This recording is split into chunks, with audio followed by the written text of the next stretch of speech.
दुनिया का सबसे अमीर देश बनना चाहता है अमेरिका।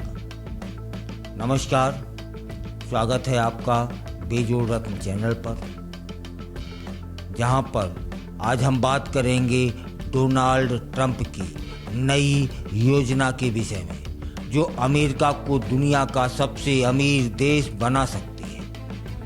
जी हां, अमेरिका अब वीजा बेचकर अपनी अर्थव्यवस्था को मजबूत करने जा रहा है। क्या है ये गोल्ड कार्ड वीजा?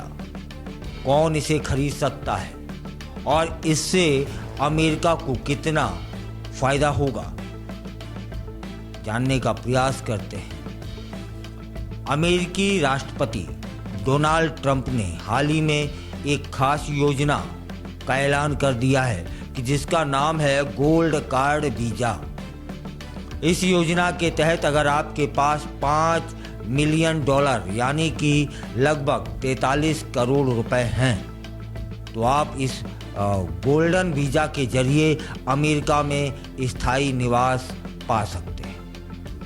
आप सोचिए कि अगर कोई देश वीजा बेचकर अपनी अर्थव्यवस्था सुधार सकता है तो ये कितना बड़ा गेम चेंजर साबित हो सकता है।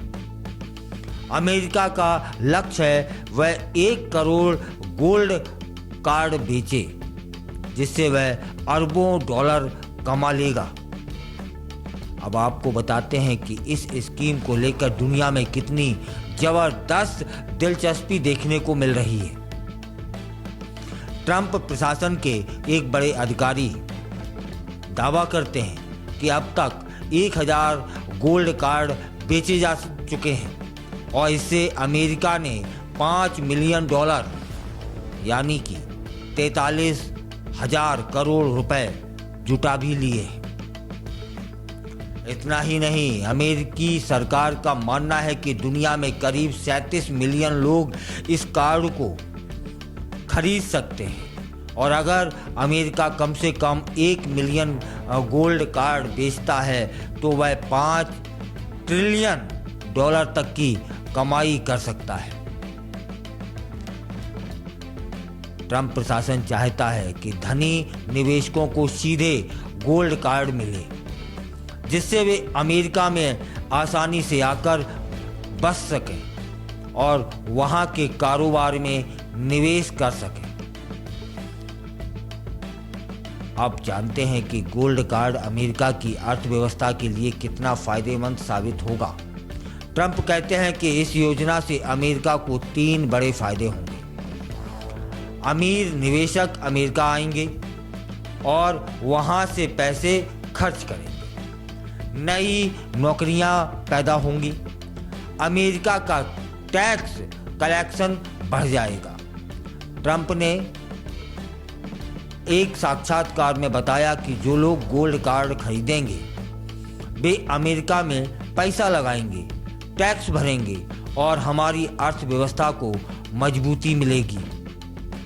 इस योजना का एक और बड़ा मकसद है अमेरिका के $36.2 ट्रिलियन के राष्ट्रीय कर्ज को कम करना। अगर गोल्ड कार्ड की बिक्री अच्छी चलती है तो यह अमेरिका के बजट घाटे को काफी हद तक कम कर सकती है। कुल मिलाकर ट्रंप की गोल्ड कार्ड योजना अमेरिका के लिए फायदेमंद साबित हो सकती है, लेकिन सवाल यह भी है कि क्या लोग इतने महंगे वीजा को खरीदने के लिए तैयार होंगे? आपको क्या लगता है? क्या यह योजना अमेरिका की अर्थव्यवस्था को बचा पाएगी या फिर यह सिर्फ एक चुनावी हथकंडा है? कमेंट कर अवश्य बताइएगा।